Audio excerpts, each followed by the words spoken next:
Sorry, everybody, I don't have the meeting in my system, so, which doesn't really matter because none of you do either, so I'll go without the system. And I'll call the meeting to order. You know, it's a new world with all these new technical issues that we have to deal with. So I'll start by saying that City Hall is open to the public with reduced capacity and physical distancing requirements. Meetings can be viewed via live streaming on YouTube and the city website. The City of London is committed to making every effort to provide alternate formats and communication supports for council, standing, or advisory committee meetings and information upon request. To make a request related to this meeting, please contact advisorycommittee@london.ca. And I will start by looking for disclosures of conflict. I'm not seeing any. Oh, Councillor Lehman, go ahead. Declare on 3.3 as I have a business on Richmond Street. Okay, thank you. 3.3 or 3.2? Sorry, 3.2. Okay, thank you, Councillor. Nobody else on screen is showing any conflicts in the chambers? No. So I'll go to scheduled items and that. Sorry, Deputy Mayor, go ahead. Thank you. On the same item 3.2, although I am not currently employed by Western University, I do anticipate that I will be employed again in the fall, and so my pecuniary interest continues. So on 3.2, I'll declare pecuniary interest on the North Corridor discussion. Thank you, Deputy Mayor. And I'm not seeing conflicts in council chambers, so we'll move on to the scheduled items. And 2.1 is a presentation by Ms. Dan on the report that's in the agenda. Actually, Madam Chair, it'll be Ms. Cher today, if that's okay. Perfect, thank you. Excellent, you can hear me, and Madam Clerk, I'm allowed to have my camera on for presenting. Entirely your prerogative. Please proceed. Okay, thank you. So first things first, I am not Ms. Dan. Her name is on the presentation. But as our project team and our steering committee and the city's senior leadership team work towards bringing this information to you today, it became increasingly clear this is not just a major projects discussion. It's not even solely a transit discussion. The information we're here to talk about and get your feedback on is first and foremost a mobility discussion. But it is also a financial discussion, a planning and development discussion, a zoning one, an accessibility one, and an economic one. So on behalf of all of my colleagues at SLT, I am here today. I hope to do the very hard work done by Ms. Dan and the Joint City and LTC project team justice. And we also have representatives from several city departments and LTC staff for any really detailed questions and so that they can hear your feedback firsthand. I am glad we're able to be here today virtually and share the work that's been done to respond to the motions for West and North London transit improvements for your feedback. I know that the reports could be seen as staff wanting to arrive at a decision about long-term higher order transit for these areas of the city at this point in time. Please be assured that is not the case. We are meeting now because we committed to reporting back to you on the motions from council and because your feedback matters. And even though a lot has changed since those motions were made, and a lot has changed, and we'll get into that in a moment, at this point in time, that really is all we're looking for is the feedback of the working group. Next slide, please. So obviously, a lot has changed since council passed the two motions back in November and in January, asking us to report back on transit improvements for North and West London. When the motions were made, we anticipated we would have a limited opportunity to apply for federal funding sometime in the first half of 2020. We now know we have till 2025 to apply for the remaining PTIS or ICIP funding and until 2027 to complete construction. So the urgency around making decisions around long-term transit services in the immediate sense is no longer there. In addition to knowing more about federal funding availability, COVID-19 has dramatically changed our community. This includes the financial situations of both the City of London and LTC, but it's also changing how we work, how we study, and how we get around. The nature and duration of those changes and how long their long-term impacts are not fully known right now, and they will continue to evolve as health officials, employers, educational institutions, and businesses respond to COVID and we learn more about the best ways to keep our community safe now and in the future. Making long-term decisions in this context is challenging as there are still so many unknowns. Fortunately, we are starting a comprehensive update of London's Transportation Master Plan in 2021. This is a full review of London's future mobility needs for all modes on a citywide basis. It is also a very appropriate mechanism by which we could evaluate higher order long-term transit needs, not just for the north and west areas of the city, but for the community as a whole. So the information I'm going to share with you today is intended truly to provide us with feedback. We do not intend to take these reports to SPPC at this time. Instead, we would propose a report back to council at a future date through the right committee about next steps, both short-term and long-term, to invest in London's transit system. And if I can get you to flip to the next slide. So in March of 2019, City Council approved a list of 10 transit and transit supportive projects to be submitted for funding under the PTIS program by the federal government. All 10 were approved by the senior government. I think we're the only community in Ontario actually is in that situation. And they used 225 million of the 375 million that is available for allocation to London. So there's about a balance of $150 million left. The current multi-year budget includes a placeholder for transit connections in both the north and west, 73.7 million in the west and 136.7 in the north. That's total project costs reflecting federal, provincial, and municipal shares. So this means there's about $31.2 million in provincial and federal funding not allocated. Note that the matching municipal share, though, is not currently funded in the budget. If that funding was made available, there's approximately $42 million that could be applied to additional supportive transit investments in North and West London or elsewhere in the city, subject to the requirements of those programs. The next two slides are the motions that were received from council in November of 2019 and in January of 2020. You have those in front of you in case we need to refer to them, but I'm not going to go through them at this point. So if I can get you to slip to slide 6, which would be corridor review resources. The approach that we took for the north and west corridors were independent of each other, but they are presented together for consideration because there is some geographic overlap. Each review was a separate technical memorandum, including the development of options to improve transit, concept drawings, traffic modeling, and high-level capital cost estimates. All of that information, as well as evaluation criteria, is provided with the reports in the appendices. The technical memos provide detailed evaluation tables.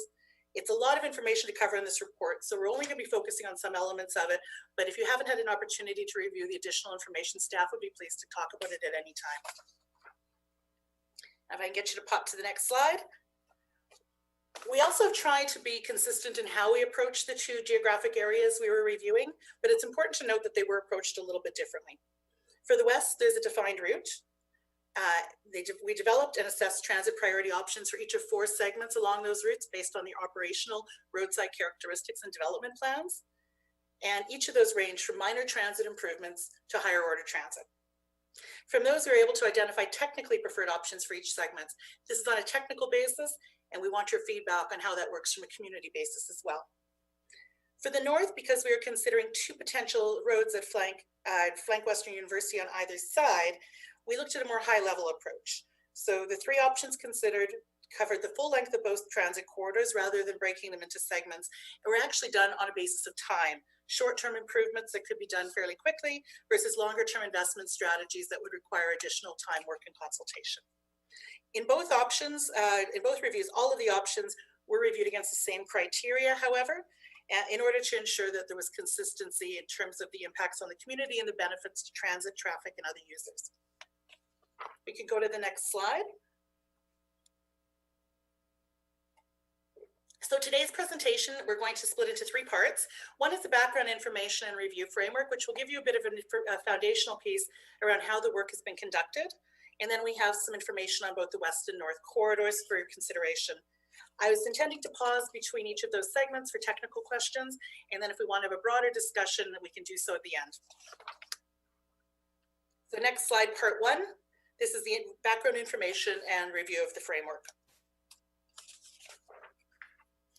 So the next slide, which should be slide 10 for you, shows the range of options developed for both reviews.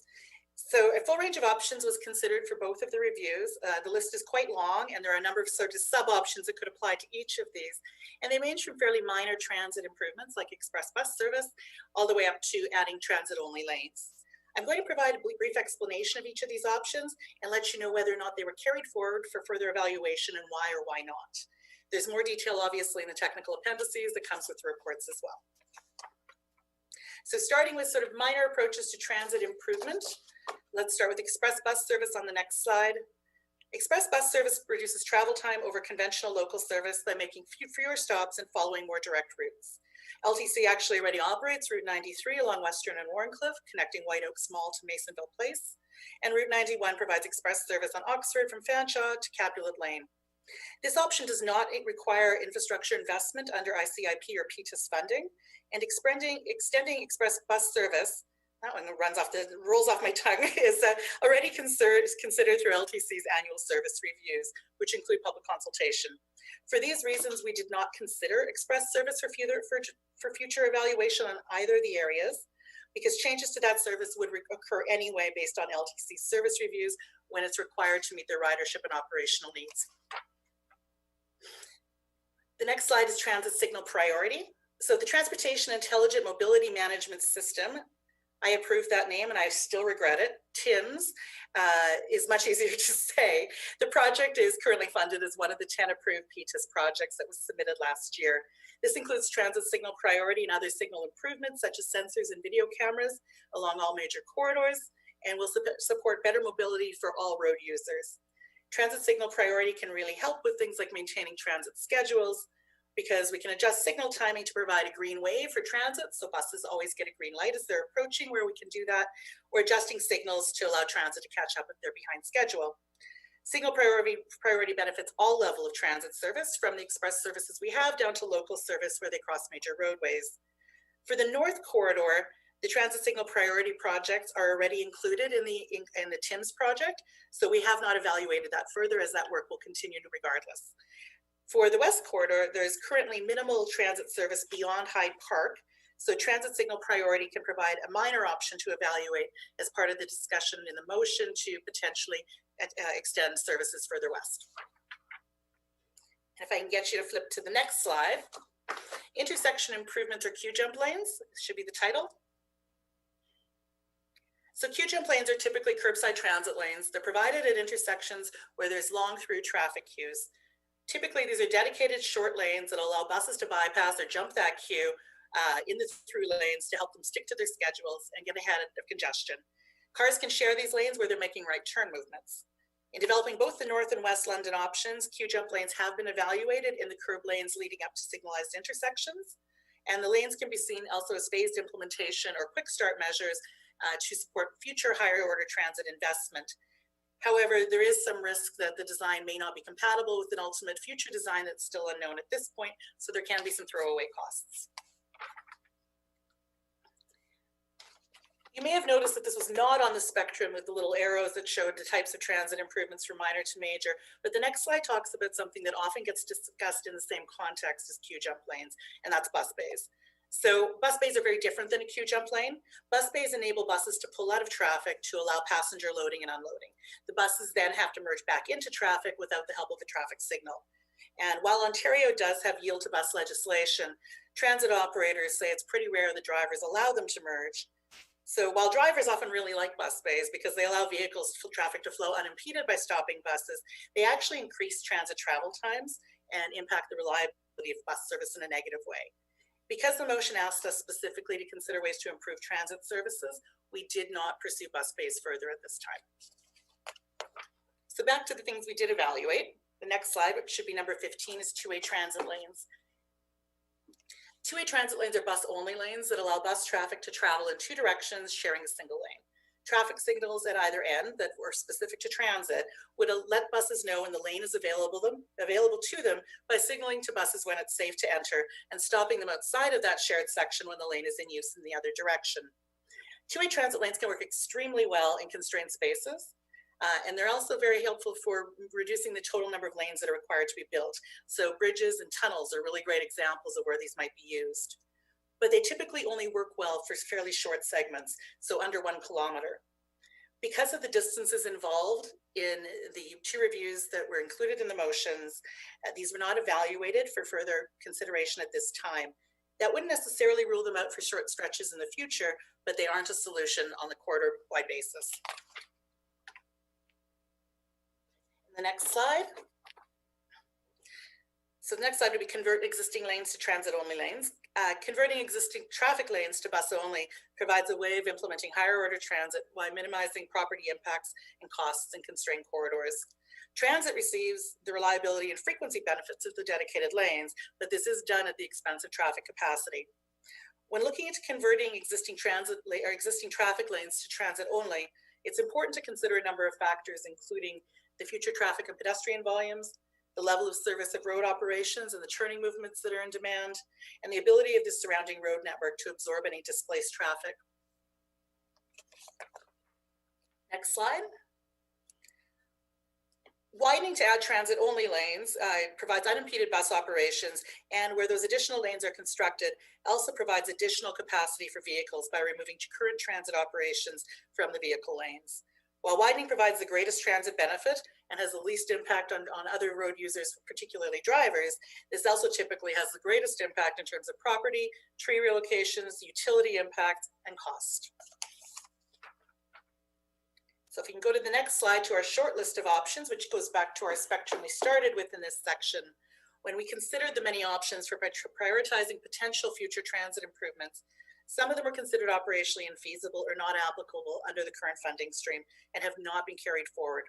Others we are doing anyway because they're part of how LTC and the City of London are managing our transportation infrastructure and our transit services. The bolded options shown on this slide are the ones that were carried forward for future evaluation. And ultimately, you can see what we're taking a look at was the transit signal priority measures, intersection improvements, converting existing lanes, and widening the road to add transit-only lanes. Next slide. Each of those options was developed in response to the two motions, and it was evaluated relative to 12 criteria that are listed here.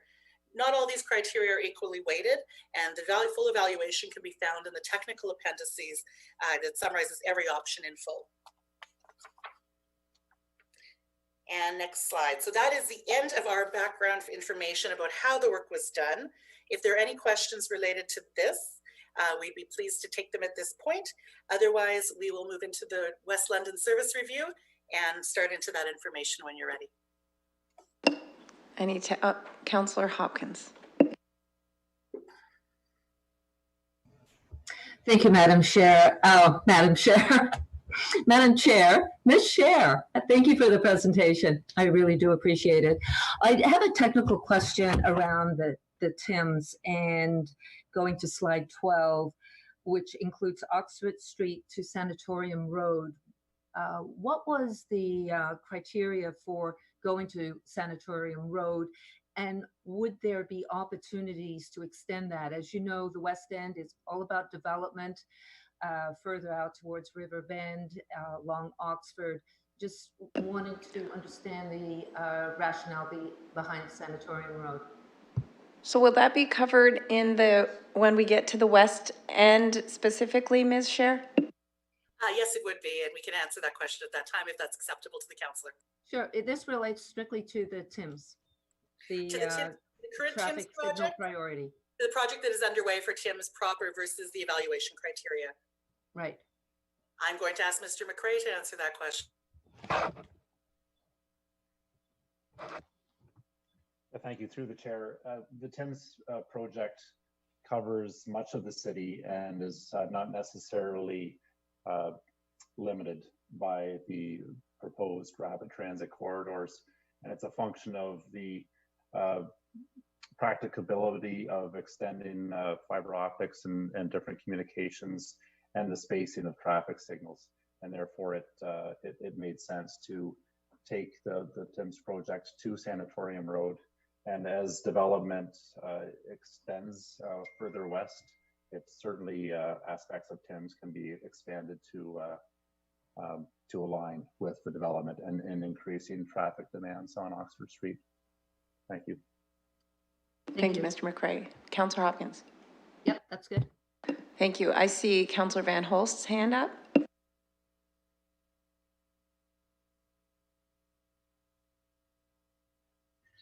Thank you, Madam Chair. Can you hear me all right? I can hear you. Yes, So- sorry, go ahead. Great. My question is regarding the bus bays.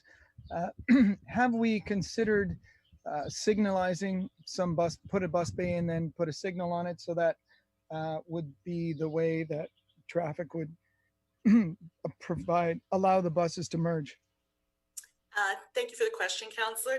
That would be covered under the jump lane section. So yes, those are considered in our move forward. So when that signal is provided, when an adequate merge lane and diverge lane is provided, we would consider that a Q jump, and those are carried forward.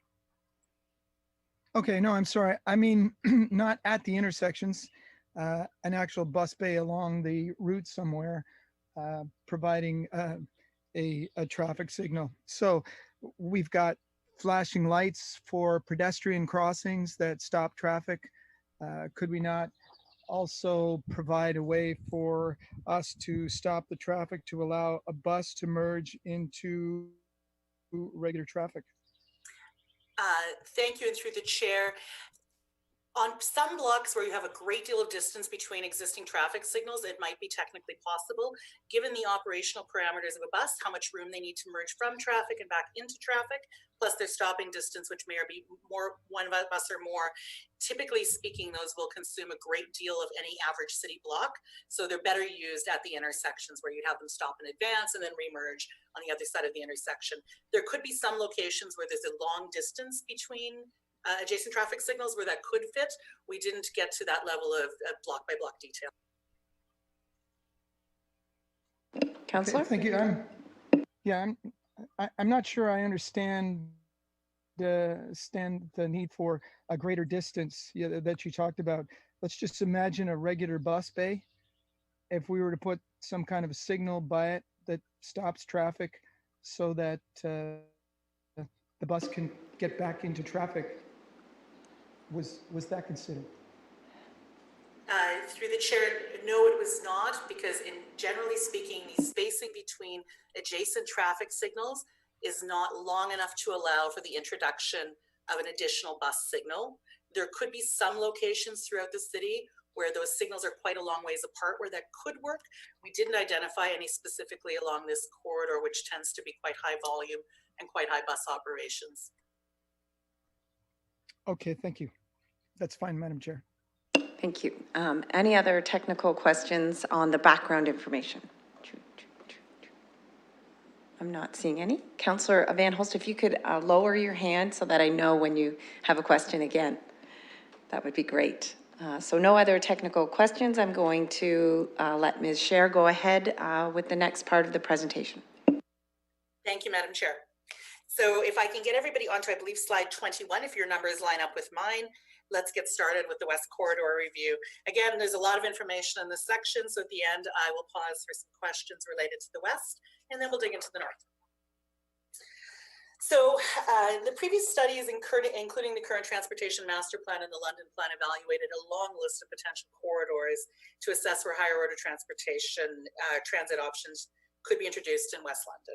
And those studies have all confirmed Oxford as the preferred location for future high order transit based on factors such as land use density, growth in people and jobs, existing ridership that occasionally exceeds demand, and major destinations along the corridor.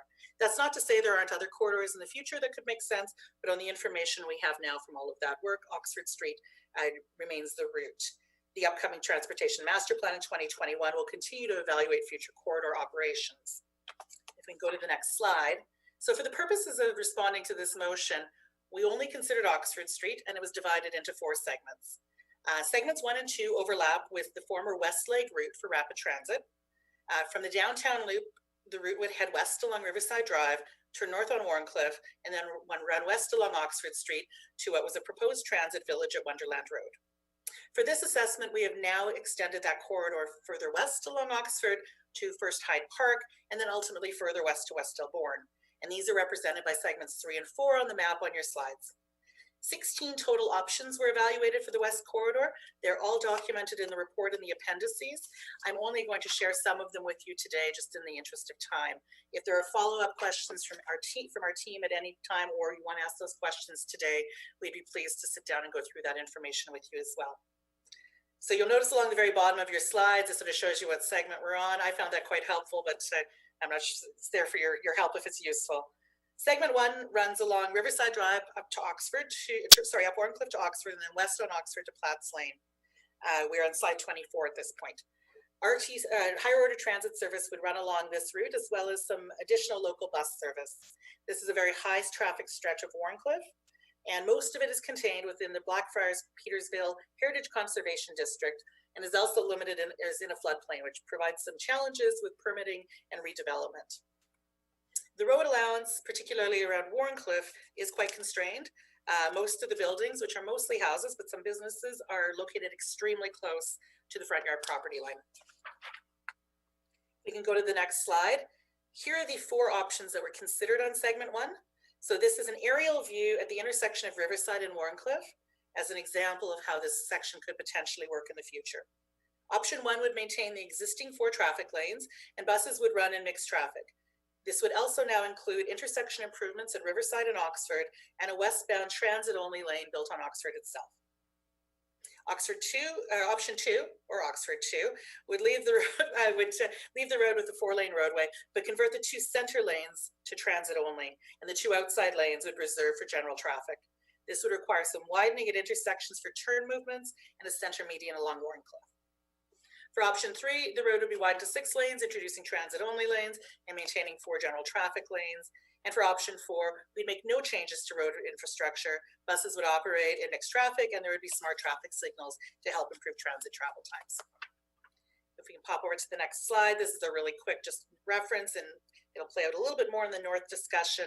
It's important to note that there is actually some overlap between these 2 areas that are being studied. And so if there's a future desire to provide higher order transit at some point on Western Road, there's an overlap here that would influence what decisions would need to be made on segment 1 of the West Review. We can go to the next slide. So option 1, which is 4 general traffic lanes, buses operating in mixed traffic with intersection improvements, this would provide, this had the big, we've highlighted on our slide the key indicators that had the biggest influence on this option. In terms of the benefit to transit, this allows buses to get in front of queues at Riverside Drive and Oxford Street intersections, which are both fairly congested right now. Transit priority signals at intersections would help provide some benefit to the reliability of transit, but buses would still be running in mixed traffic. This maintains the existing traffic capacity in general traffic lanes and doesn't have any turn restrictions for side streets and driveways. It's very sensitive to the existing context and conditions along Warncliffe, as in it has very little impact on properties. There's only 2 buildings impacted under this scenario. This certainly provides some benefit to transit, minimizes the impacts on traffic, and avoids the more impactful and costly widening options we'll discuss in a moment. If we can change pages, option 2. This could arise based on the future decisions out of the north, as I've mentioned, but also could also be related to increasing growth of either transit use or transportation or general traffic use on this segment. It would maintain 4 lanes on Warncliffe, but 2 of those would be converted to transit-only lanes. It improves transit by getting buses out of general traffic, but at the cost of general traffic operations.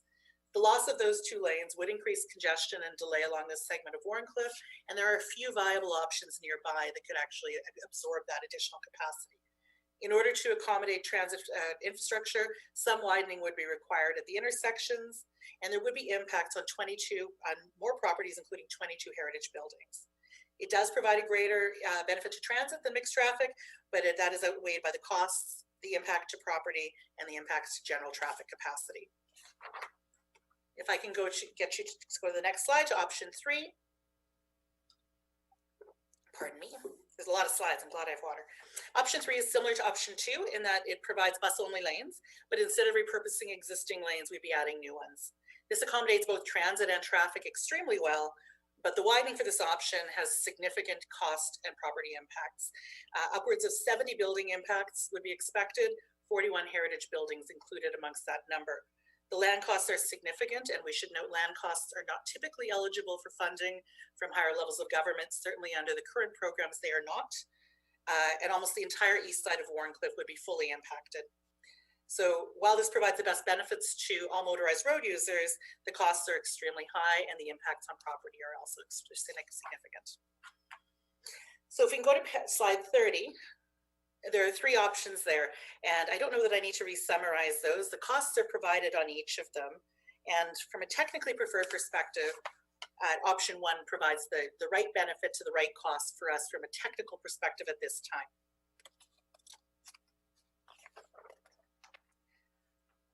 So moving along to segment number 2, which is Oxford Street West from Platts Lane to Wonderland Road. This is a very high traffic area. It's a 24-hour truck route. It encompasses a great deal of density and commercial development at this time, but there are also a lot of opportunities for infill intensification along this corridor. Those are supported by the current London plan, and we are seeing a great deal of interest from developers in this particular area around intensification and density, or certainly we were before COVID.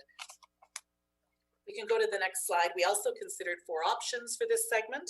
The slide photo that's provided to you is an aerial example at Oxford and Proudfoot. So option 1 recommends widening the road to 6 lanes, which would maintain 4 general traffic lanes and add 2 center running transit only lanes with the center median. Option 2 is the same thing, but we would run curbside for the dedicated lanes. Option 3, we would maintain 4 lanes for general traffic with improvements at intersections for buses to jump ahead of the queues. Right turn lanes would either be added or extended where they exist.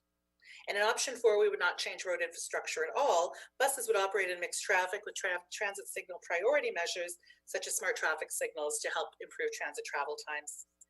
So in this particular section, the good news is the road allowance is very wide and only small parts of properties would be developed. Would be required for acquisition. There would be no structures impacted in any of these options. For segment 2, the technically preferred option is option 1, although option 2 does provide a number of similar benefits. The center running rapid transit option provides the best benefit to transit reliability by removing buses from general traffic lanes and from the congestion they would face there. The curbside option also provides that benefit, but is considered less reliable because of conflicts with right-turning vehicles. It's also less supportive of emergency services. When we hear a siren, we tend to pull to the right, so that transit lane can be challenging in terms of emergency operations, and it's more difficult in terms of maintenance. That said, it does provide a number of similar benefits. Current local and express transit operations on Oxford already means there are lots of buses and frequent stops. As a result, option 1 provides the best traffic capacity improvement because drivers will no longer have to share lanes with buses that are either using those to move between stops or stop to unload or load passengers. Compared with the non-widening options, it does have a higher capital costs in that there is a need to expand the road width. The cost and property impacts of curb running lanes would also be fairly similar to option 1. If we can go to our next slide. Segment 3, so this is Oxford West from Wonderland Road to Hyde Park Road. Most of this area is designated as neighborhoods or green space at this time, and they're not intended to support high density development. In terms of environmental conditions, there's not too much to highlight here in terms of heritage or natural features, and the road allowance is generally quite wide, so it could be quite flexible. For segment 3, we took a look at 4 options again. And if you go to the next slide, slide 35, we show 4 aerial photos there. And this is at Guildwood and Oxford for your reference. Option 1 would widen to 6 lanes, maintaining 4 general lanes for traffic and adding 2 transit only lanes. Option 2 would maintain the same road configuration of 4 lanes, leaving 2 lanes for general traffic and converting two lanes to transit only. Option 3 provides 4 lanes for general traffic and adds intersection improvements such as extended right turn lanes and queue jumps for transit operations. And for option 4, we would simply deal with operational changes as well as smart traffic signals, no changes to the roadway infrastructure. If you go to the next slide, the technically preferred option based on the evaluation criteria is option 3. This would maintain 4 lanes for general traffic and add intersection improvements where they're required. The Ontario Ministry of Transportation has established guidelines for determining the appropriate type of transit improvement measures for population and employment density. And the densities in this segment of Oxford Street are below that are recommended to support a higher frequency or higher order transit. So right now there isn't a case to be made for more substantial investment That said, this will be an ongoing discussion as we work with our colleagues in Development and Compliance Services and Planning to consider how the city grows and changes, and as well as when we're doing the Transportation Master Plan update next year, which will be a lengthy, comprehensive review, not just an annual sort of tweak. So the cost of investing in intersection improvements, however, at this point would be appropriated for the anticipated growth to the west of this segment and to the ridership in the immediate area. And if we can go to the next slide, this is our last segment on the West Review, and this is looking to extend services further west along Oxford from Hyde Park Road to West Elborn. Most of this area currently is designated neighborhoods or green space, and a portion of this is outside of the urban growth boundary at this time. There are some environmentally sensitive areas along the road, particularly Kane's Woods and Sifton Bog are located along this particular stretch of road, and we are seeing intensification and development at the very west end of the segment in the West Elborn, Oxford area. If we go to the next slide, this provides, again, 4 options that were considered for the final segment of the West Review. Quickly, just looking at an aerial photograph, this is at Hyde Park Road in Oxford, and those sorts of things would carry west. So in option 1, we would widen to 6 lanes, adding center running. In option 2, we would maintain 4 lanes, convert 2 lanes to center running transit only. Option 3 would consider 4 general traffic lanes and add queue jump operations at the intersections. And option 4 would be continued transit service and mixed traffic with smart signals. If we go to the next slide, the technically preferred option at this point is option 4. This provides the transit signal priority, but does not change the roadway infrastructure at this time. The anticipated ridership, even with the development that's occurring and the land use densities that are planned, is not expected to increase to a level that would support that additional investment now. While it's appropriate to continue to review this section through LTC's annual service review, express buses could be added at that point in the future. The traffic signal upgrades will support that sort of work. This ties back into Councillor Hopkins' question about extending TIMS further west at some point. And then, of course, what we do out on these sections needs to be very closely tied to the development plans and how much development is actually occurring relative to the plans that that we have been submitted. We certainly have seen some intensification of commercial use, and particularly recently. So if we pop over to the next slide, this graphically summarizes the technically preferred option for each of the 4 segments. None of these options would result in a reduction in general traffic capacity, and all of them would, to varying degrees, improve transit services in West London. If we go to the next slide, we'll talk a little bit about money. So a placeholder in transit connections in the north and west was approved in the multi-year budget. $73.7 million is in the capital budget for the west connections. And there's some ranges of costs shown for each of the segments. Segments 1 and 2 are shown on slide 41, and segments 3 and 4 are added in on slide 42. There are no, I should note that for segments 3 and 4, there's nothing in the multi-year budget at this time earmarked for that work. There is the potential to have some of the additional provincial and federal funding applied to that, but the municipal share is not currently budgeted.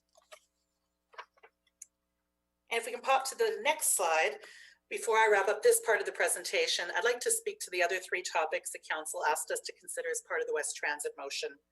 These weren't considered as options in themselves because they could be pursued with any of the options we evaluated if those options were the will of council. First, the motion asked us to take a look at local service integration. Our colleagues at LTC were an integral part of this review in the project team and steering committee. And they advised us that LTC's annual service review plan process is the right mechanism to respond to growing and shifting ridership. For example, if higher order transit service was extended further west, their annual service plan process would identify any necessary modifications to the local network that would be needed to better integrate with that service. The review would be completed in advance of the addition of a new express or higher order service and come online to reflect ridership demand at that time.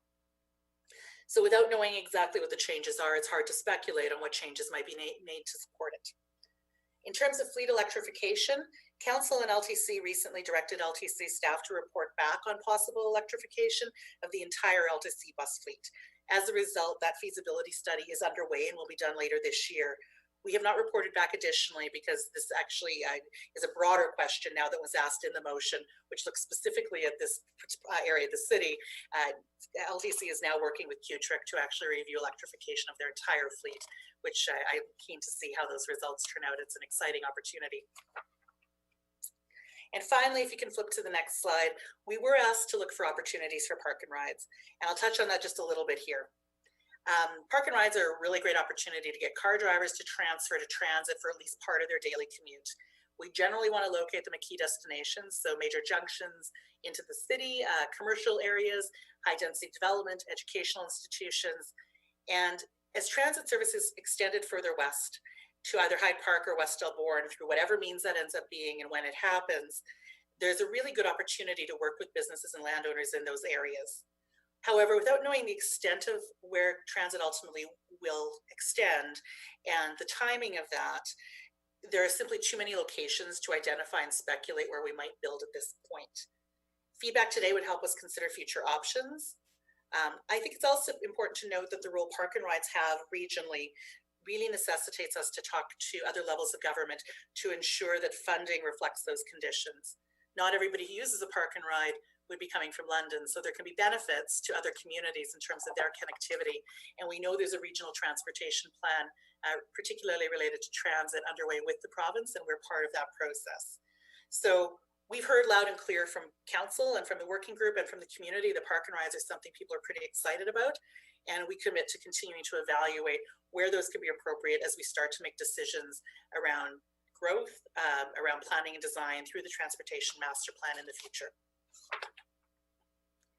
So that's the end of the west portion. We'd be pleased to take any immediate technical questions related to the west. I've got lots of folks here to support me if they're really detailed. And after that, we'll dig into the north. Thank you so much. Thank you. Councillor Hopkins. Thank you, Madam Chair, and thank you again for the presentation on the West Leg. And I think I'll just go with one question for now, and that is why was Oxford Street the only alternative to the rapid transit system in the West End? So this has been studied, through you, Madam Chair, my apologies, I got a little excited there. Are you okay? This has been studied through a number of processes, the London Plan, the last Transportation Master Plan. And when we're looking at higher order transit, we look for areas where there's high ridership and where ridership is actually challenged to be supported by the existing express route or local service. That is Oxford Street. We look for areas where there's the densities or attractions that would support those uses and make sure that the ridership would justify the investment. And we also look for areas where there's potential for redevelopment, for economic uplift around things like transit villages. Oxford is not the only corridor that checks those boxes, but it checks them most fully and completely at this time. As we go into the next Transportation Master Plan, we'll be working really closely with our colleagues in economic development and in planning to see where other routes might make sense in the future. Investing in higher order transit as a city is not a one-shot thing. It needs to evolve as our city evolves. And at this point, Oxford just provided the best benefit and the best value. Councillor, you're good. Thank you. Any other technical questions on that segment of the presentation?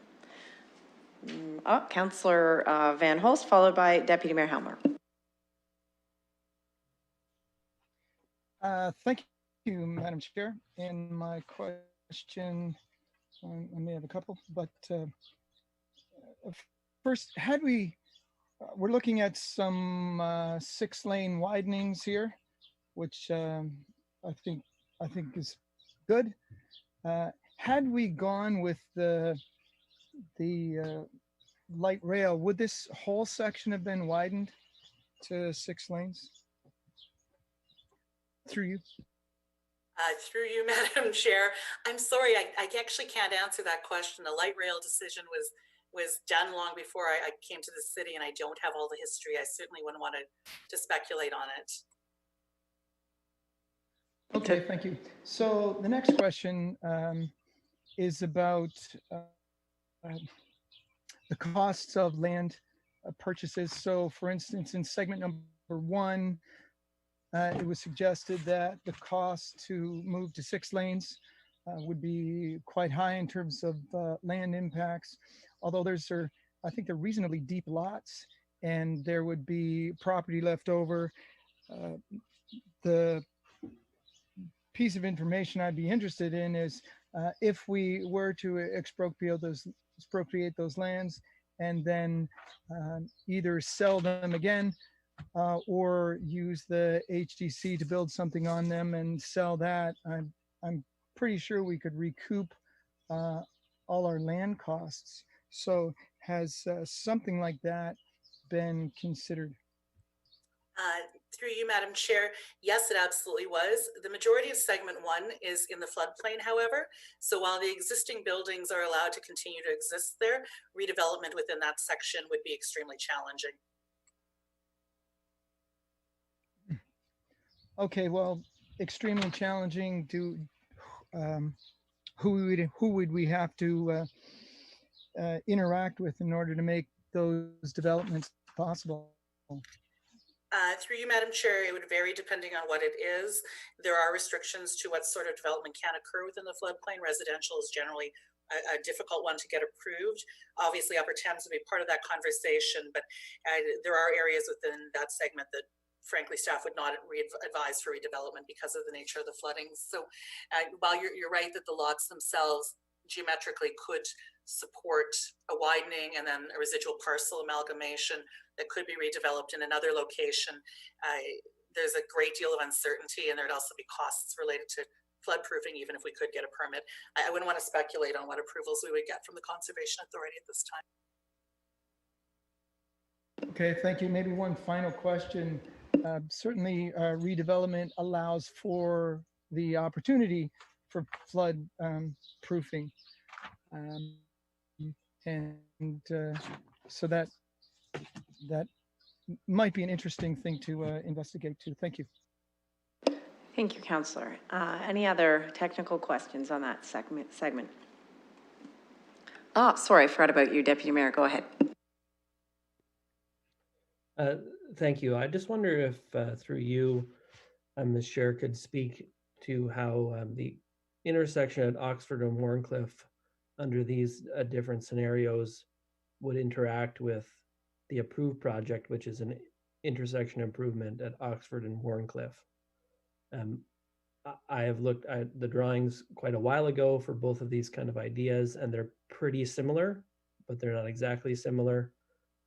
We have submitted and got approved funding for the Oxford-Wharncliffe intersection improvements, and I just wonder if the costs that you're putting in for these corridors are net of what's going to happen at Oxford and Wharncliffe, or just the additional stuff we would have to do on top of what is already budgeted for Oxford and Wharncliffe.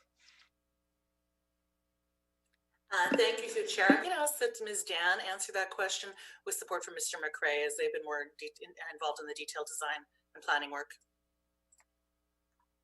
Yes, through the chair. The placeholder amounts that were included in the multi-year budget are net, so they don't include the already approved improvements for Oxford and Wharncliffe. If options were to proceed for this that go through that intersection, then we would be readjusting our budgets and absorbing that. So the designs do not line up exactly. There's a lot of similar aspects to them, but it'd be one or the other, and we haven't double counted in those. They've been separately accounted for in the multi-year budget. Thank you. Okay. Any other technical questions? Mr. Khan. Through the Madam Chair, thank you very much. And thank you very much for a very detailed presentation. I have two observations. In fact, it is related to segment 4 and the segment number 3. So first about the segment 4.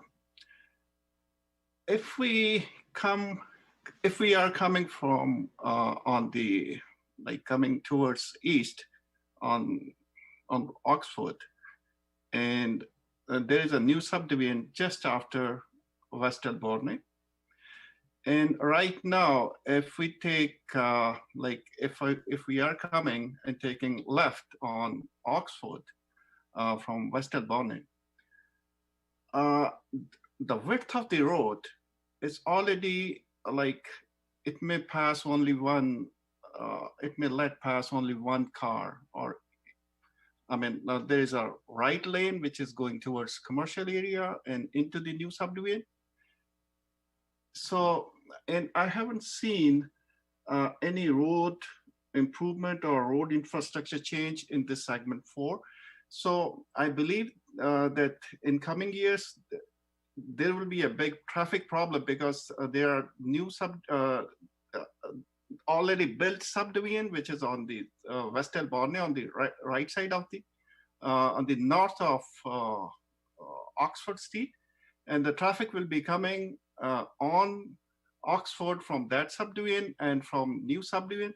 So there will be a problem, and especially if we are looking at the park and ride at that location as well. So I think that should be considered in our when we will be working on segment 4 on this segment. And next, my next observation is about park and ride. I think this is the appropriate time to negotiate or allocate some points right at the Hyde Park and Oxford, because that segment is being developed very, very rapidly. So in coming days or in coming years, we may not find any place at that intersection. Thank you. Thank you, Mr. Khan. Any other questions? And Mr. Khan, if you could lower your hand on the screen, that way I'll know next time you raise it. So I'm seeing no more questions, so we can move ahead, Ms. Scher, with the presentation.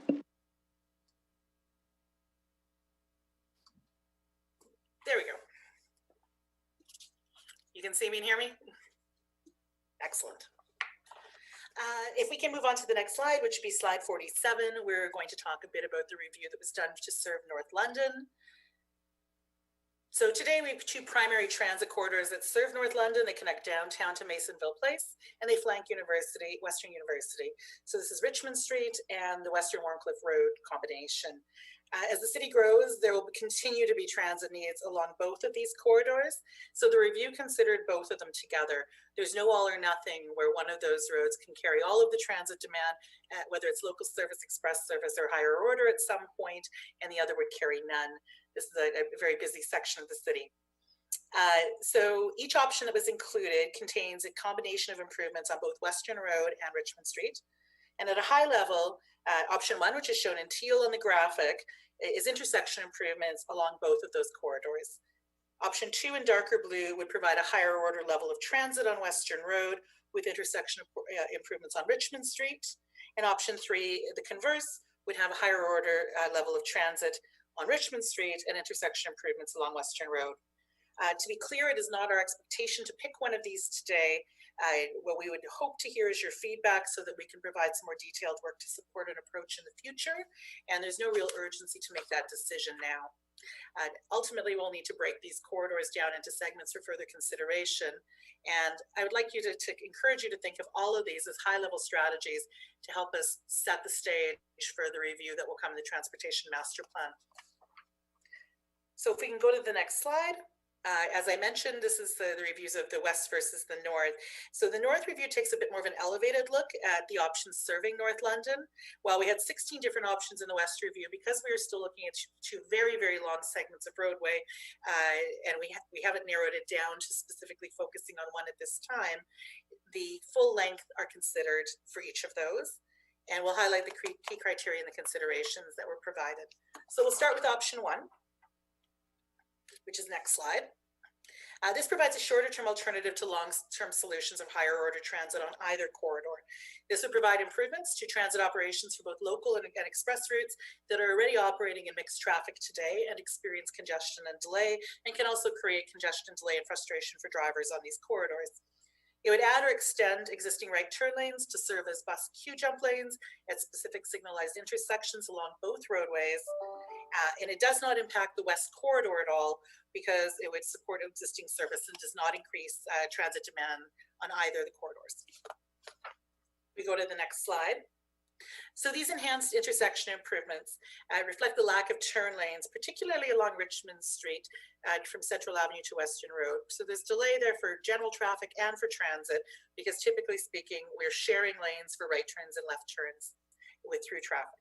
So the majority of the intersection improvements would be queue jump lanes, which would include adding or extending a right turn lane, but also providing some left turn lanes where the severe congestion occurs during peak times and impacts everybody. Significant traffic queues at these locations do obstruct buses' ability to access queue jump lanes and to allow transit signal priority to work well. So those left turn lanes will help us provide a little bit more space for everybody and ensure the queue jump lanes work well. So the intersections of Cheapside and at Huron, option 1 would include that addition. These full intersection improvements improve everyone's mobility.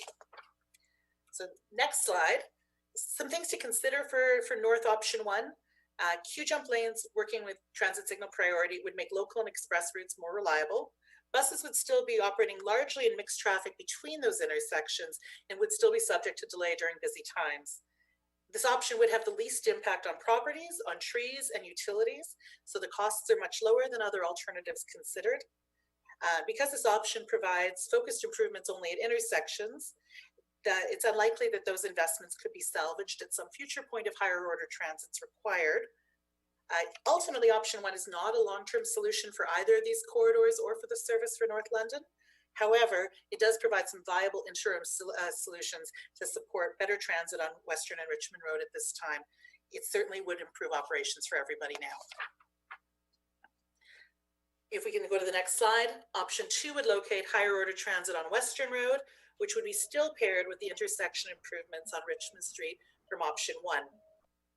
It's important to stress that providing enhanced transit infrastructure on Western Road doesn't alleviate the need to continue to support local and express bus services on Richmond Street.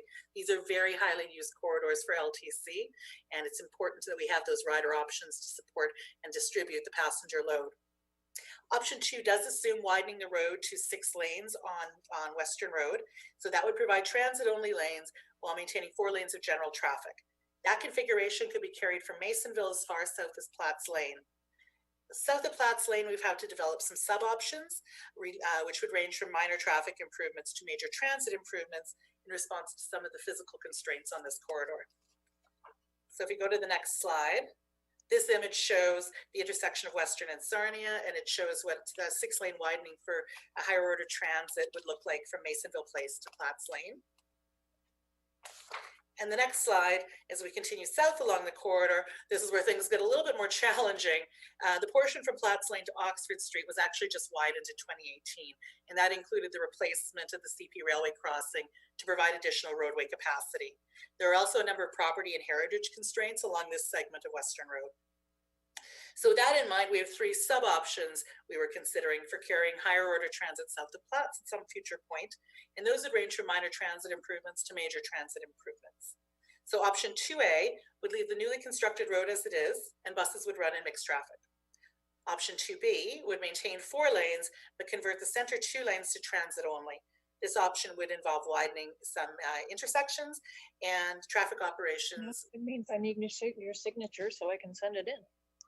Oh.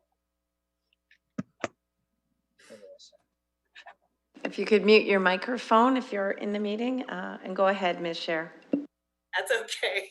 The joys of Zoom meetings. It's I don't have my dog at home barking, at least this time. So this would require that 2 lanes that are currently used by general traffic would be converted to transit only, and that would have impacts on a very busy corridor. And option 2C would be to widen the road to 6 lanes in order to maintain the 4 general traffic lanes and adding two transit-only lanes in the longer term. We have screened that option out at this point, given the significant property impacts, the cost, and the need to rebuild the brand new railway bridge. That doesn't mean we wouldn't pursue it at some future date, but at this time, the impacts and costs would be beyond what staff would think would be feasible or recommended. So if we go to the next slide, this talks again about the North and West interactions, and it's just a reminder from earlier in the presentation that if there's a real desire at some point to see major transit investments on Western Road, south of Platts Lane, it has to be done in coordination with the plans for West London. So either 2A or 2B, those transit lanes on Western Road would overlap with the west solutions that ultimately could be provided. So there's a little map that shows how they relate. And if there is a desire to move higher order transit at some point to have that located on Western Road, this 1.5 little kilometer stretch of Warncliffe would actually need to support 5-minute and 10-minute higher order bus frequencies. And this would become actually the busiest part of the system outside of downtown for the LTC system. So if we go to the next slide, let's highlight some important criteria to consider for option number 2 for the north. From a transit perspective, widening for center running transit lanes provides the greatest benefit to transit operations. So in case of option 2A, the transit benefits would be reduced south of Platts Lane because you go back into mixed traffic. From a traffic perspective, widening the road and moving buses out of mixed traffic helps with traffic capacity and demand. But in the case of 2B, traffic capacity would be reduced south of Platts by a reduction of 2 vehicle lanes that are highly used today. In terms of impact, option 2 out of all of them has the most impacts to property, heritage, trees, and utilities, while considering full widening from Masonville to Platts and even greater impacts widening along Warncliffe. And cost-wise, this does have a high capital cost due to the number of property impacts, and it does provide some additional challenges with the segment of Warncliffe Road that we discussed when we were talking about service in West London. If you go to the next slide, the third option we considered for serving North London was to locate some form of higher order transit on Richmond Street, paired with the intersection improvements on Western Road, as well as intersection improvements on Richmond and Windermere. The road would be widened to 6 lanes from Masonville to the University Gates at Lambton, pass through campus, converting the existing on-campus lanes to transit only, and then head south along Richmond from the University Gates. This would see 2 center lanes converted to transit only with left and right turns added at all signalized intersections. If we go to the next slide, we'll talk just a little bit more about option 3.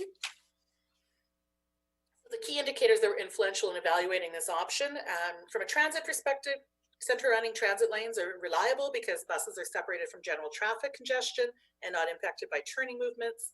From a traffic perspective, capacity would be maintained through any of the widened portions, but for the portions where existing lanes would be converted, traffic would experience a small increase in delay during peak hours. We can manage that a little bit because right now those lanes are shared by stopping buses and by vehicles turning left and right, and by providing facilities for the buses to stop in, as well, so the Q-jump lane improvements, as well as by providing left and right turn lanes, there is some ability to improve traffic operations, but you are repurposing busy traffic lanes for a different use. And with respect to impact, this would require widening for the northerly parts of the corridor, so it is less impactful than option 2.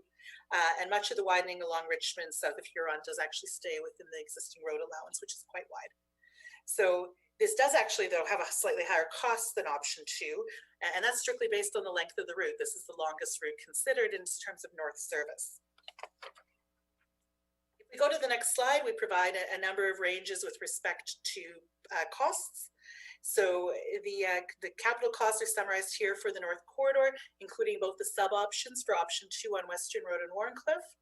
These estimates cover the combined work for both the intersection improvements as well as higher order transit for 2 and 3, and their total costs, including infrastructure, utility relocations, property costs, and bus fleet requirements. As we mentioned at the beginning of the presentation, there is $42 million in London's allocation that could potentially be used to this, but the matching municipal share is not currently funded, and we do have some time before a decision would need to be made with respect to what we would want to fund. So those are the 3 high-level options for transit improvements serving North London. Based on the findings of the corridor review, the overarching approach is outlined in options 1 and 3. We think merits some further consideration at some time. However, there's no urgent need to make a decision about longer term investments immediately. We can look at some intersection improvements to manage existing operations better, which in combination with the TIMS project will advance both transit and traffic operations along into North London. And we can have larger discussions about northern service through the Transportation Master Plan that'll be starting in 2021. So I'm going to pause one last time for any technical questions on the north, and then I have a very short wrap up, and we'll go from there. Thank you, Ms. Scher. Ms. Ruth. Thank you. Through you, Madam Chair. Mrs. Scher, can you tell me just how much space a queue jump actually needs? When I'm looking at a regular size bus, which is what is in your diagrams, as opposed to an articulated bus, which is considerably larger, how much space does a bus need to get in to that queue jump lane? And if they're fairly close between stops? Thank you.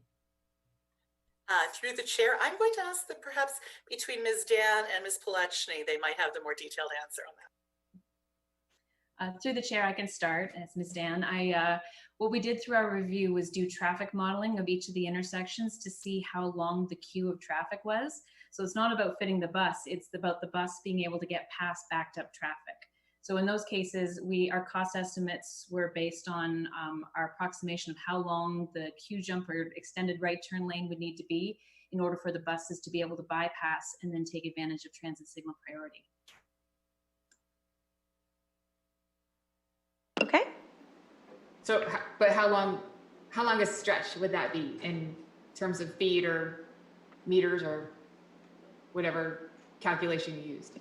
Through the chair, there was a range, and so some of that information is in the detailed appendices, but we looked at each intersection individually. So some of them were 100 meters, some of them were getting up closer to 175 to 200 meters. So again, it depended on each of those different locations on how long the traffic backs up during peak times and what we would need to be able to get the buses past that. Okay, thank you very much. Thank you. Councillor Van Holst. Thank you, Madam Chair. So a big reason that we were moving forward with the BRT was that the project in tearing up the roads saves us a lot of money for putting needed infrastructure underneath. And so my questions are about that. How much would we expect to save by doing that in these areas, and particularly between the choice between Richmond and Western Road, because I think along Western Road, that infrastructure's already been replaced, I believe, and that wouldn't be the case on Richmond Street. But if we could have some answer to that, thank you, through you. Ms. Scher. Thank you, Madam Chair. I'm going to ask Ms. Dan to answer, and then I might have some general thoughts as well. I'm sorry, actually, would you mind please quickly rephrasing the question for me?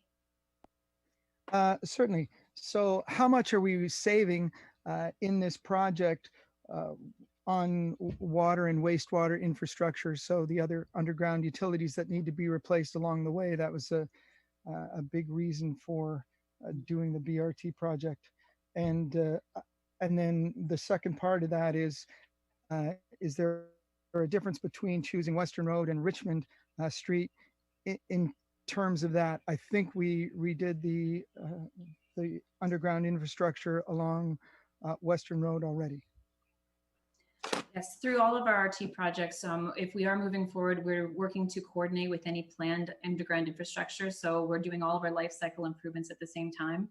It's different depending on each stretch of the road. So some sections where we've done recent underground roadworks, we can do those quite quickly. Other sections that have a lot of underground infrastructure to repair, they take a little bit longer, but it's hard to be able to really kind of anticipate that. We go through and do a full review of all services along any of these projects and make sure we're capturing that and rolling it in.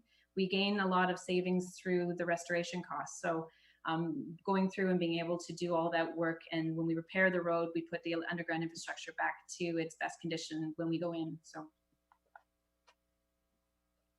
Okay, thank you. And if I may, through you, Madam Chair, another question. Can you tell us what these changes might cost to our utility? Of course, everything we ask London Hydro to pay for, that's covered in a rate application increase to the ratepayers. And maybe you could add to that what our cost splitting arrangement is with London Hydro in this case. Ms. Scher. Through you, Madam Chair, we're not at that phase with respect to the impacts on third-party utilities for either anything on the west or the north. We don't have a project or detailed design at this point. For the projects that are underway, we're working very closely with London Hydro and certainly in other utilities, and certainly our approach is to avoid any costs to them where we can by designing around those impacts. The discussion around cost sharing is currently underway, and I'm a bit uncomfortable to comment on it in a public setting at this point. Okay, any other technical questions on the north leg? Not seeing any, so Ms. Sher, you wanted to wrap up? Last slide, I promise. So thank you so much for taking the time to let us share the work our staff and consultants have done with you today. There's an awful lot of information here, and this is actually only a little piece of it. Our city and LTC staff, our consultants, have put a great deal of effort into responding to the 2 motions from council and reporting back, even though it does maybe seem like a bit of a funny time to have this discussion. I want to particularly recognize Jenny Down as well for her leadership on this work. There's been input from finance, from planning development, from legal, from LTC, and from a number of external stakeholders. And she's done a really great job of managing a complicated project during complicated times. So that said, a lot of has changed since the motions were made. While the sense of urgency regarding new funding application has decreased, COVID's economic development and mobility impacts have introduced new questions for staff to consider. And at this point, I see very little risk and some potential benefit, in fact, in having the larger transformational transit discussions for North and West London as part of the full transportation master plan update that will start next year. The TMP is already meant to consider mobility needs for all modes, including transit, on a citywide basis for the next decade once it's approved. So from that perspective, we're eager to receive any additional feedback or comments from the working group. We are not intending to advance these reports to SPPC at this time, and we appreciate your time and patience with doing this virtually with us today, and I look forward to your comments. Thank you, Ms. Sher. Thank you for that presentation. So we had that presentation, which I'm assuming we'll receive. Then we have a number of reports which seem to overlap with the presentation that we just received. So why don't we get a motion to, let me look first to see if there are any other questions about the presentation. Not seeing any, so I guess I'm looking for a motion to receive the presentation. Moved by Councillor Pelosa, seconded by Councillor Hopkins. Okay, and in this new reality, members of our working group haven't been involved yet. We're going to do a roll call and vote that way. So I have the members here, and I'm just going to follow this order, and you can just indicate yes or no for your support to receive this information. So I'll go to Deputy Mayor Helmer. Yes. Councillor Hillier. No. Okay, Councillor Hopkins. Yes. Is Councillor Carrie-Baga here? Councillor Lehman, sorry. Yes. Councillor Pelosa. Yes. Councillor Squire. No. Councillor Van Holst. No. Mr. Khan. No. Ms. Ruth. Yes. Ms. Park. Yes. Mr. Mayor. Yes. And I vote yes.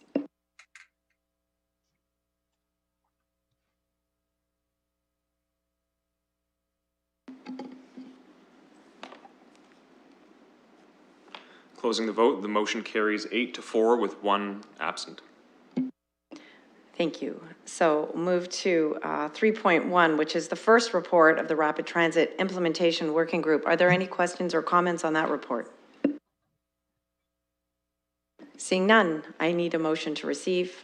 Moved by Councillor Pelosa, seconded by Deputy Mayor Helmer. We'll go through that vote again.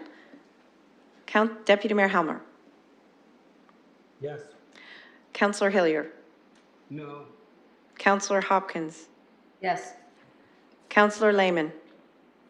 Can you, I'm not clear to what we are voting on right now. Can you repeat that, please? It's the first report from our working group meeting back in January, I believe. We're just I receiving. will vote yes. Thank you, Counselor. Counselor Pelosa. Yes. Counselor Squire. Yes. Counselor Van Holst. Yes. Mr. Khan. Yes. Ms. Ruth. Yes. Ms. Park.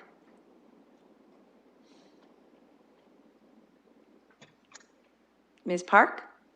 If you're there, you might be muted. We may have lost Ms. Park. I'll go to Mr. Mayor. Yes. Is she gone? So we've lost Ms. Park, unfortunately, and I vote yes. Closing the vote, the motion is carried. So the next report is item 3.2. It's the North Corridor Transit Options Review. I wonder, Ms. Chair, if you want to tell us about this report. If I may, Madam Chair, we would suggest that the appropriate motion would be that this report be received for information. Thank you. Are there any questions or comments on this report?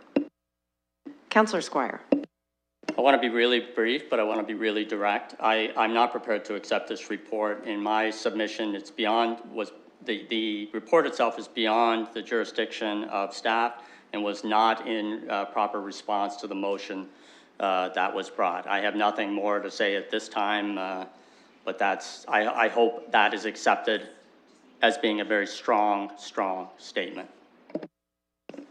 Any other comments or questions? Councillor Van Holst. Thank you, Madam Chair. So my question to you is just regarding the reports. They say that A is the following two approaches for improving transit be advanced for further consideration, and B is staff be directed to report back with a work plan and fee estimate to provide further assessment of transit options for the North Bay Council's preferred approach. So this seems like something different than receive the report. Could you provide some clarification? Yes, I'll go to Ms. Scher, but as she said at the beginning of the meeting, that staff have changed their recommendation and they are not looking for any action at this time, and they would like us to just receive this report. But Ms. Scher, go ahead. Thank you, Madam Chair. That is correct. We believe that these reports were intended to respond to the various questions raised in the motions. Given where we are in terms of the financial and COVID-19 situation, we believe the right thing to do right now is to have them received for information, and staff will take a look at reporting back on some other shorter term options. We will be looking more holistically at long-term transit needs and higher order transit through the upcoming Transportation Master Plan. Councillor? Okay, well, thank you. That provides some great clarification. I was just a little concerned about that. And I'm sorry, Madam Chair, I believe I would have voted to receive the 2.1 as well, but that's fine, it passed. So I'm prepared to receive the reports. I actually thought the presentation was very good. So thank you. Thank you, Councillor. I just want to say welcome back, Ms. Park. Sorry if you had some technical difficulties and got lost there. I'm going to just tell you, I believe you just missed the vote on receiving the first report from the working group. So that's what we've done so far. Now we're on item 3.2, the North Corridor Transit Options Review, and Ms. Scher is recommending that we just receive that report and not go ahead with the actions that were originally outlined. Mr. Mayor, you have your hand up. Go ahead. I do. Thank you, Chair. I appreciate the explanation from Ms. Scher. I think that clarifies what the intent is now, which is specifically and at this point only to receive. I appreciate the effort that's gone into this, but I want to be clear on that basis that I will support receipt of that report, and thank staff for their work. Thank you, Mr. Mayor. Councillor Van Holst, do you have a new question? Just because I see your blue hand. Thank you. So, yes, My question through you, when does staff believe that this will come to council or committee? Ms. Scher. I'm mute, sorry. Through you, Madam Chair, I think there are two questions that staff need to answer ultimately. And one of them is, what do we recommend advancing in the shorter term to the potential PTIS funding stream? That's certainly something we can report back on. There were actually 9 projects that were not considered or debated by council when the 10 projects were submitted last year. We can report back on some of those shorter term improvements, likely sometime later this year. We do want to keep an eye on what's going on with the COVID and economic situation. I would suggest that deferring the higher order discussion into the transportation master plan, which is intended to start next year, makes a lot of sense. There's a lot of changes going on in the community, and I think we don't really know the duration of the impacts of COVID on mobility, on employment, on our educational institutes, and how long those impacts might last. So those longer term questions would be a longer term answer through the TMP, which is going to be a couple of years in the doing. And we can certainly bring back some suggestions for localized improvement through the appropriate committee in the shorter term, suggesting likely later this year, depending on what's going on with our COVID response. Thank you. Councillor? Yes, well, that seems like a wise recommendation.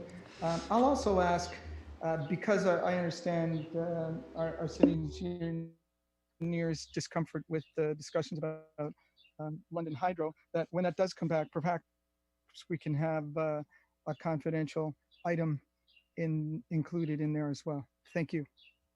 Thank you, Councillor. I'm going to go to Councillor Pelosa and then Ms. Ruth. Thank you, Madam Chair. And a question through you to staff. Certainly well aware of London's current economic position. And as we emerge from COVID, hoping for some government stimulus money to help get shovels in the ground, people working, and London making headway on some of these projects. Would some of this background work, including the EA work, leave us in a good position to capitalize on some government money that may or may not be coming? Leaves us ready to go and hopefully one of the first ones up? Through you, Madam Chair, generally speaking, the stimulus packages require shovel ready. What we've been hearing so far from our contacts in various government agencies is they're looking for things that can begin construction this year at this point in terms of COVID response funding. So these projects, any of them at this point, are not even at a detailed design phase. There's probably a year or two worth of design work to get to a point where we'd be ready to do a tender. So I think that there's a lot of projects that the city could advance to support economic recovery. Certainly our colleagues in finance, engineering, facilities, parks and rec have been working to make sure that we have a list that can take advantage of any stimulus programs that come out this year. Thank you. Ms. Ruth and then Mr. Mayor. Thank you. Through you, Madam Chair. I wanted to thank the staff, LTC, city staff, the lead administration team on this report. I have to say, as someone who's been involved with this project for many years now, this was enlightening. There was a few things here that I hadn't considered. My mind has been changed on a couple options, and it's been very, very informative. And I think if anything has been shown to us through COVID is that transit always has to be a priority. And the fact that you were still able to make this a priority through these difficult times is very telling. People have to move and we have to think long-term, and that's what this project is all about. I'm not sure how much detail you want to get into, things that I would not approve or do really highlight, but in this project, I think anything that has the indicator that pardon me, I guess I'm tongue-tied on Zoom. Anything that is not anticipated to attract significant ridership, for me, that's a very telling indication that it's not the right choice. But again, I learned a few things from this and it's changed my mind on a few different options. But I think staff did an excellent job on this. The presentation was excellent. It's very well laid out. And it really helped me solidify some of the decisions that I would make going forward had I been given to do so. I fully intend to support this report and to receive it. Thank you. Thank you, Ms. Ruth. Mr. Mayor.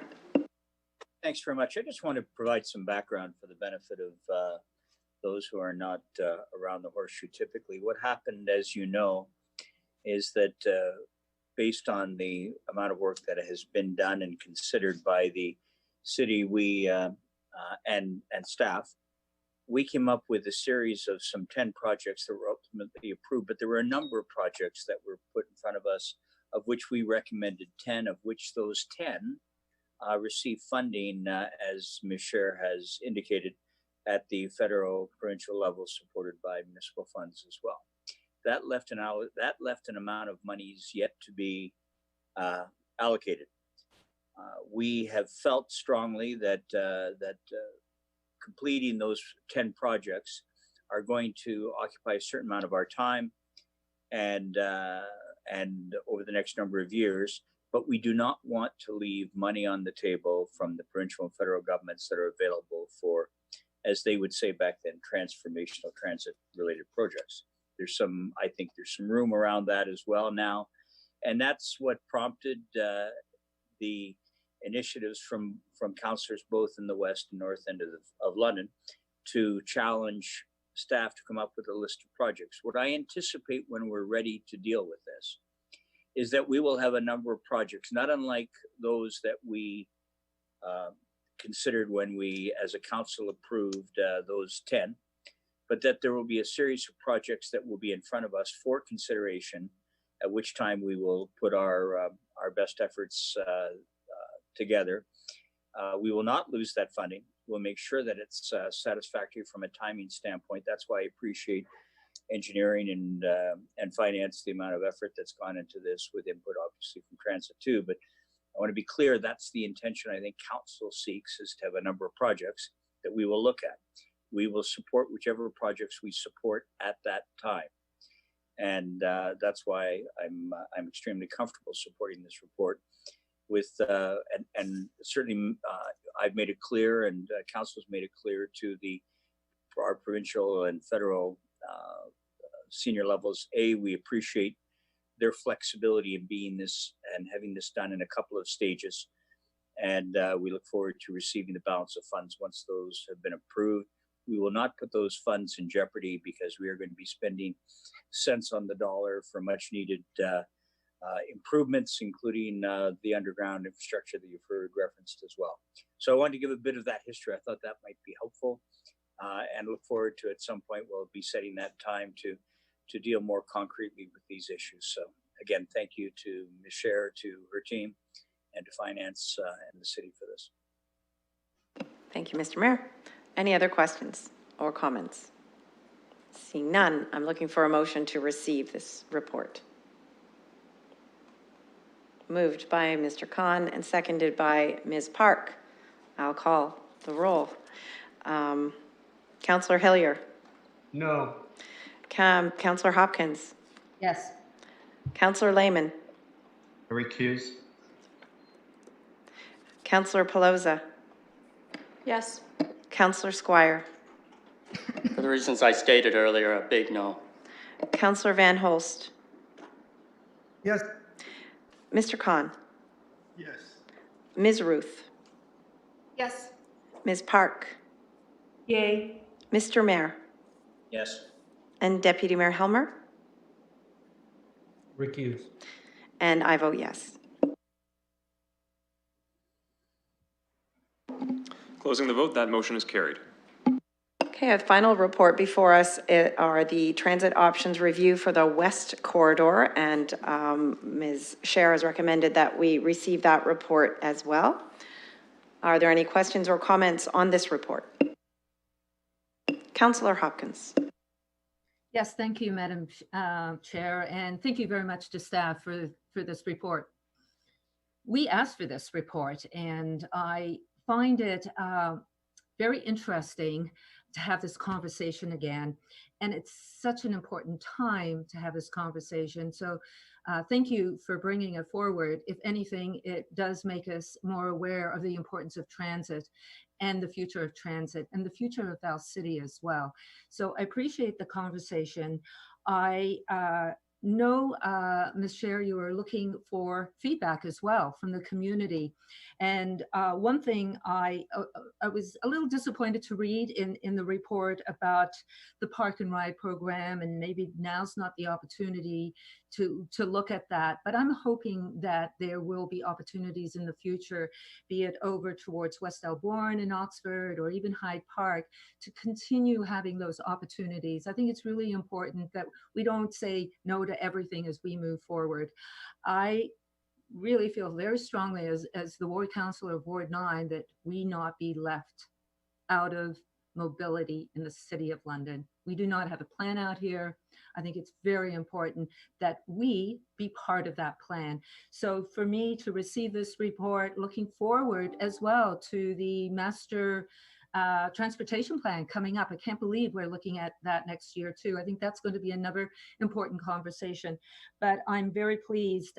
If there's any a time to have a conversation about the vision and where we're going to move forward for the next generation, this is building for the future. This is how I see these conversations around the working group here taking place. We are building for the future, and now's the time to have those conversations. So as difficult as it may be through COVID, not sure where we're even going to go with development and transit and even our schools. There's so many uncertainties out there, but it's even more important to have these conversations. So thank you very much. Thank you, Councillor. Councillor Van Holst.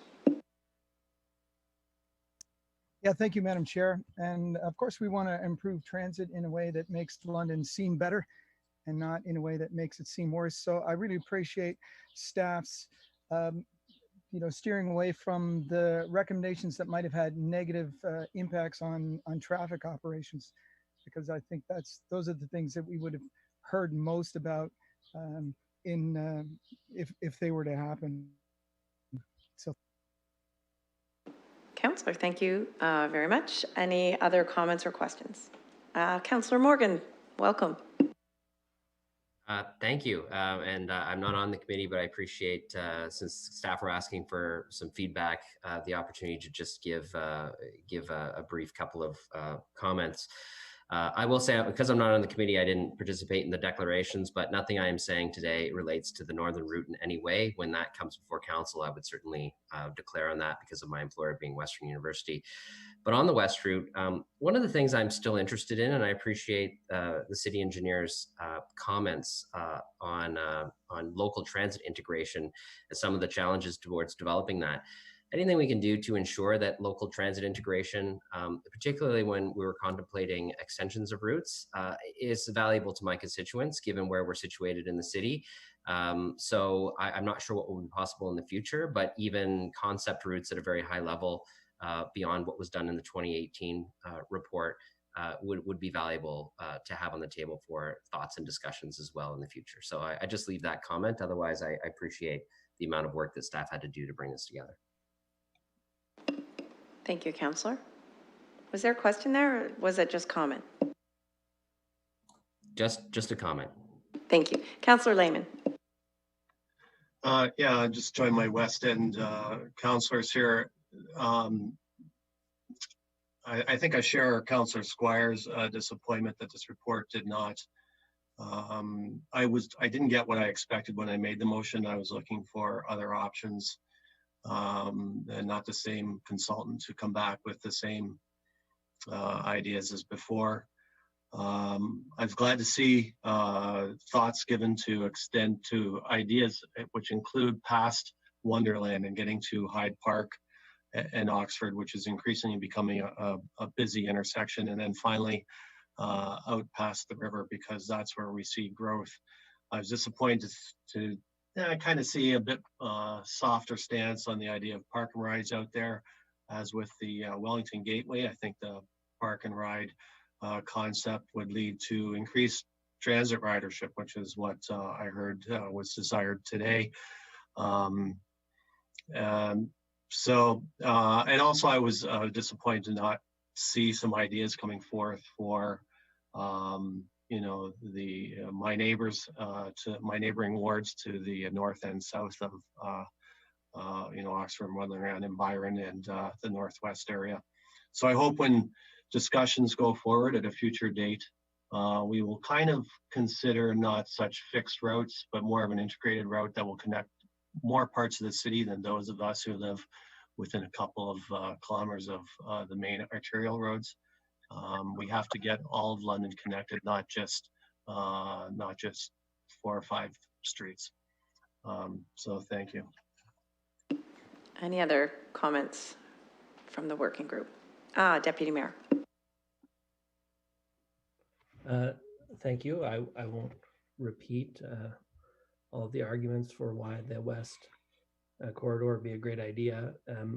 I do want to comment briefly on the extension to Hyde Park and say that I do support that. I think that that is a good way of doing it. If we were to extend some intersection improvements between Wonderland and Hyde Park, I think that's justifiable based on what ridership will be, what the growth patterns look like, what the build form is like now, and I would support that as an addition to the other parts of that corridor segment.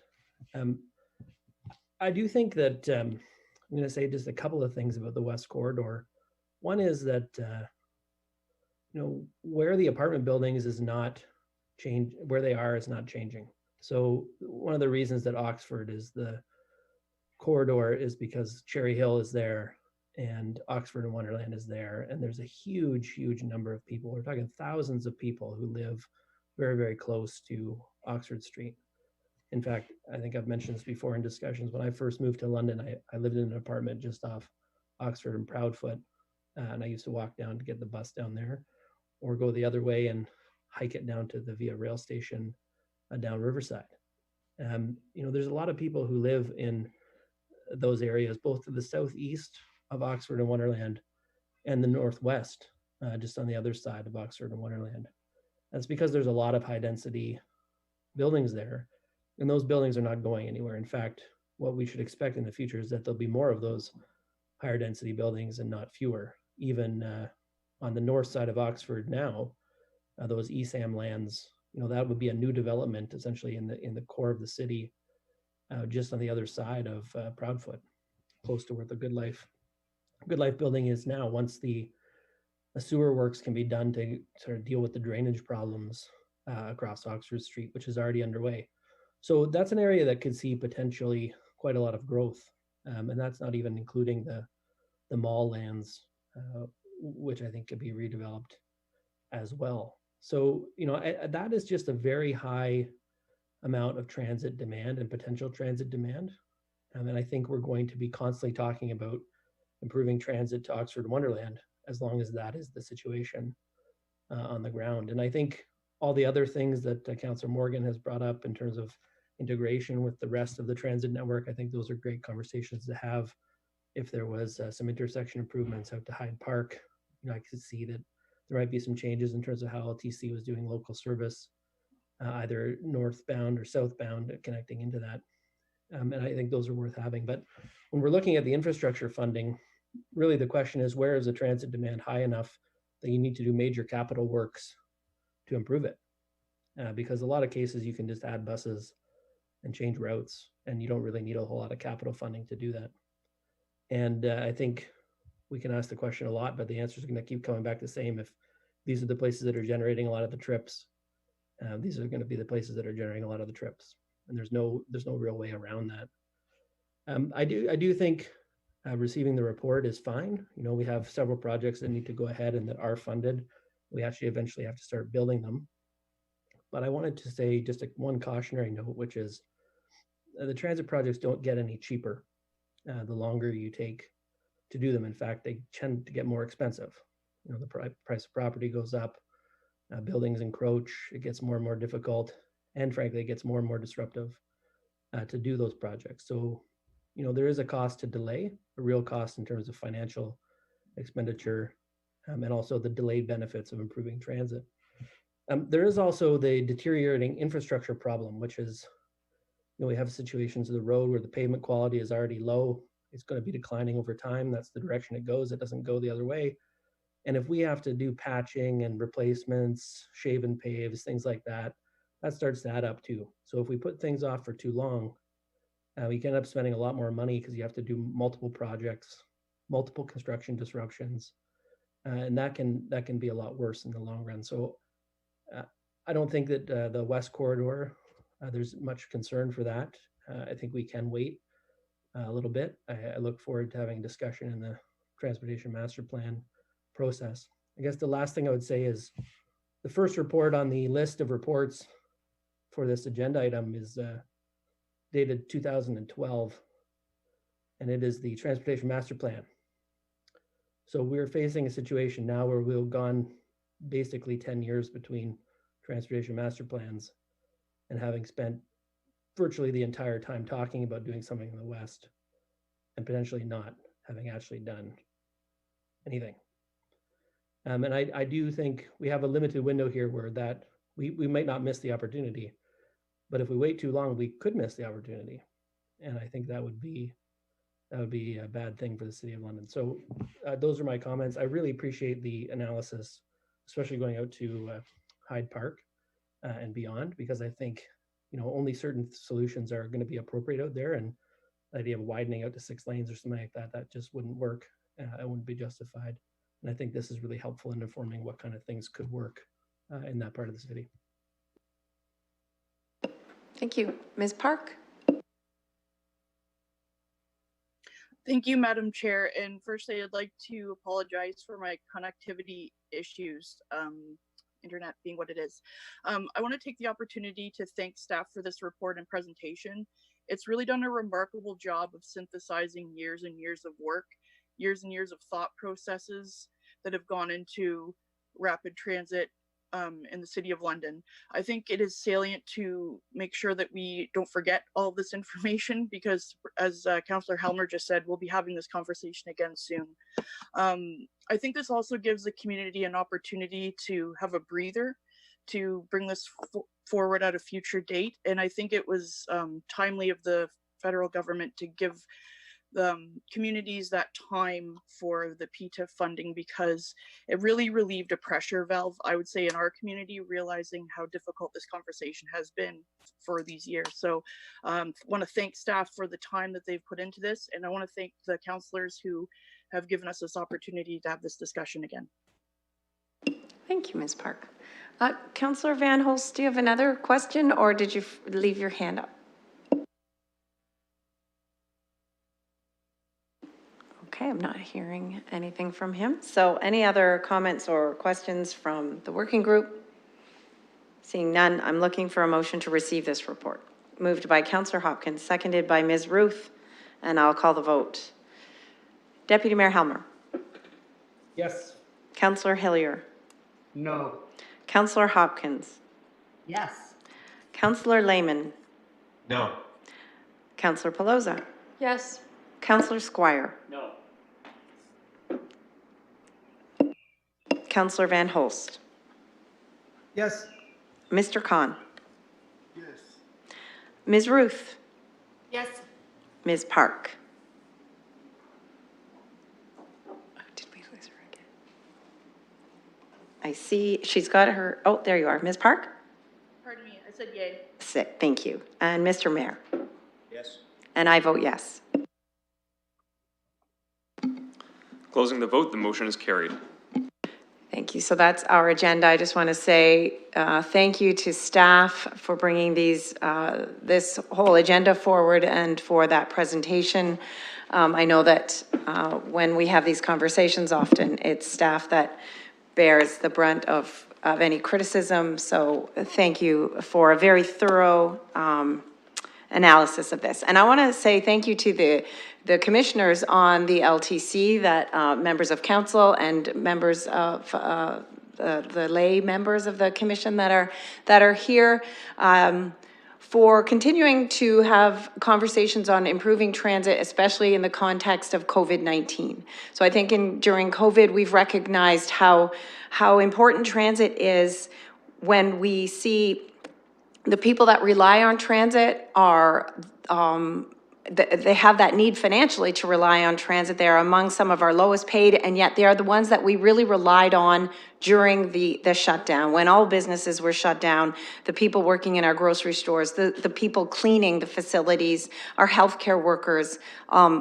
These were the people that needed transit to get around. Not to mention people in the city, we have 70,000 people living below the poverty line who rely on transit to get around. So prioritizing transit, this is a difficult conversation. We've been having it for 10 years. It's a necessary conversation. So thank you for participating in this conversation, and to the commissioners, thank you for doing such a great job at the LTC, keeping service running in the best way possible during the pandemic. So now I will look for a motion to adjourn, moved by Councillor Pelosi, seconded by Deputy Mayor Helmer, and I'll call the vote. Deputy Mayor Helmer. Yes. Councillor Hillier. Yes. Councillor Hopkins. Yes. Councillor Lehman. Yes. Councillor Pelosi. Yes. Councillor Squire. Yes. Councillor Van Holst.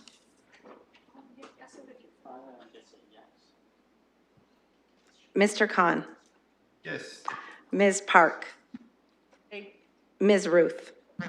Mr. Mayor. And I vote yes. We're adjourned. Thanks, everybody.